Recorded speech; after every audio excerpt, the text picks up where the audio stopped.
कमलायै नमः। ॐ कन्तायै नमः। ॐ क्षमायै नमः। ॐ क्षीरोदसम्भवायै नमः।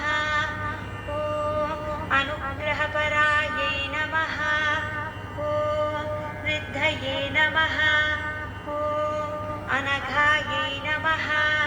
ॐ हरिवल्लभायै नमः। ॐ अशोकायै नमः। ॐ अमृतायै नमः। ॐ दीप्तायै नमः। ॐ लोकशोकविनाशिन्यै नमः। ॐ धर्मनिलयायै नमः। ॐ करुणायै नमः। ॐ लोकमात्रे नमः। ॐ पद्मप्रियायै नमः।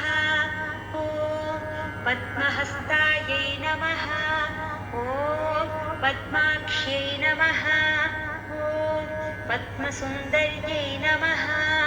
ॐ पद्मोद्भवायै नमः। ॐ पद्ममूर्तये